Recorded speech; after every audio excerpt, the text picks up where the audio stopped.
मौजूद साफ़ी हज़रात, camera man, MQM के 100 गवरान, आज एक बार फिर हमारी किस्मत में लिखा है, अमन की कीमत ये लिखी गई है कि हम जनाजे उठाते रहें। ये किस बात का तावान है जो इस शहर से बार बार लिया जा रहा है। इस इंतखाबात में ये छठा शहीद है। आपने 3 किमाड़ी में, एक सोराब गोट पे, एक मंगो पीर पे आपको तसल्ली नहीं हुई। आपको लगा इन जगहों पे हम आपको चैलेंज करने जा रहे हैं। आपने जो कब्जा किया हुआ था कराची की आउटस्कर्ट्स पे, हम इनको चैलेंज करने जा रहे हैं, तो आपसे बर्दाश्त नहीं हुआ और आप अब नाज़िमाबाद में जाकर आपने हमारे दफ्तर पे हमला किया है। और अजीब जुल्म है, अजीब सितम है। अगर MQM की क़यादत ये कहती है, MQM का मुश्तरका बयानिया ये है कि हम लड़ना नहीं चाहते, उस पर भी एतराज़ है, उस पर भी आहो बका है। जनाब आली, हम इसलिए भी लड़ना नहीं चाहते कि हमारा काम नहीं है। हमारे अगर कोई शहीद हुआ है तो ये इंतज़ामिया की, निगरान हुकूमत की, कानून नाफिज करने वालों की ज़िम्मेदारी थी। कातिलों को पकड़ना भी उनकी ज़िम्मेदारी है, हमें तहफ़्फ़ुज़ फराहम करना भी ज़िम्मेदारी है।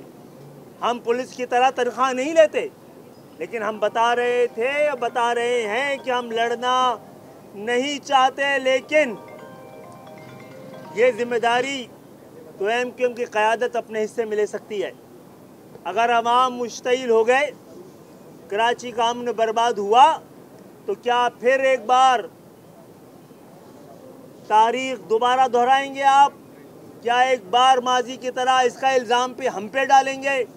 जनाब आली, ये जो डिस्ट्रिक्ट सेंट्रल को आपने ठेके पे दिया हुआ था, उसका शाखसाना ये है, या आपने डिस्ट्रिक्ट सेंट्रल किसी को कब्ज़ा करने की पूरी अथॉरिटी दी हुई थी, तो इसका हल, इसका नतीजा यही होना था।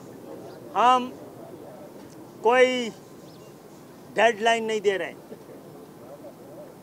हम कोई अल्टीमेटम नहीं दे रहे हैं। हम ये बता रहे हैं शहर का अमन जो ख़राब हो रहा है, ख़राब किया जा रहा है और ख़राब होना है, उसकी ज़िम्मेदारी MQM पर नहीं है। MQM ने अपने कारकुनों को, और आपने ये कहा कि आप पहले भी करते रहे कि आपके लोगों ने क्योंकि नारा लगाया था, इसलिए किसी ने मुश्तइल होकर आपके कारकुन को शहीद कर दिया। क्योंकि आपने गलत तकरीर की थी, इसलिए किसी के कारकुन ने मुश्तइल होकर, क्योंकि आपने आग लगाती थी गाड़ी पर, इसलिए किसी को ये खुला लाइसेंस टू किल हासिल है इस शहर के अंदर कि हमारे कारकुनों का शिकार करता रहे। ये मामला हद की सारी सरहदें कबूल कर चुका है, सारी सरहदें कबूल कर चुका है। ये ज़ब्त के सारे बंदरों के लिए इससे बड़ा इम्तिहान नहीं हो सकता। इंतखाब बाद के ये आखिरी 10 दिन में हमें बता दिया जाए कि यही होना है, तो फिर हम अपना फ़ैसला करें। हम अपने शहीदों की कीमत पर इंतखाबात में हिस्सा नहीं ले सकते। पाकिस्तान की जमहूरियत को बचाने का ठेका हमारे पास भी नहीं है, और पाकिस्तान में की जमहूरियत को बचाने के लिए हम अपने हिस्से की कुर्बानी दे चुके हैं। आज खुदा से दुआ करते हैं और निगरान हुकूमत को मुतनब्बे करते हैं, जो कि खुली पार्ट एंड पार्सल है पाकिस्तान पीपुल्स पार्टी की, जो पार्ट एंड पार्सल है,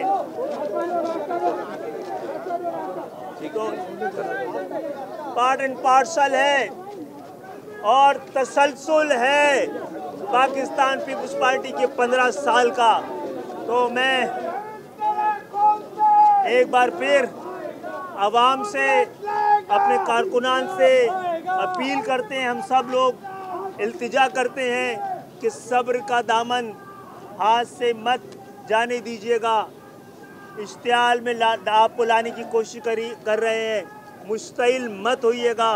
हम खुदा के इंसाफ का इंतज़ार कर रहे हैं और पाकिस्तान और पुलिस से हम ज़रूर ये जवाब मांगेंगे, हिसाब मांगेंगे कि आप इस जुर्म में बराबर के शरीक हैं। कत्ल की FIR पुलिस की भी दर्ज होनी चाहिए थी, हमने इस दफ़ा दर्ज नहीं कराई है। वो शरीक जुर्म है कराची में MQM के तमाम कारकुनों की शहादतों में। तो इंशाअल्लाह ताला ये तमाम कोशिशें कर ले, कराची बदल चुका है, कराची बदल चुका है। कराची के लोग अब बड़ी आज़ादी से अपने लोगों को, अपने आप को वोट डालेंगे।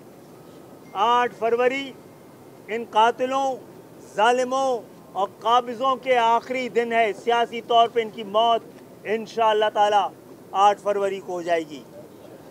खालिद भाई, पीपल्स पार्टी के रहनुमाओं ने प्रेस कॉन्फ्रेंस करते हुए कहा है कि ये सारे वाक़े की जिम्मेदारी आपकी क़यादत है, क्योंकि आप लोग मुस्तक़िल इस तरह के बयान दे रहे हैं। ख़ासतौर मुस्तफ़ा कमाल भाई को उन्होंने कहा कि आप बहुत मुश्तइल अंदाज में तकरीरें करते तो मुश्तइल अंदाज में तो गोलियां चलाओगे, तुम भी मुश्तइल अंदाज में तुमने जवाब दे दिया, गोलियां चलाओगे।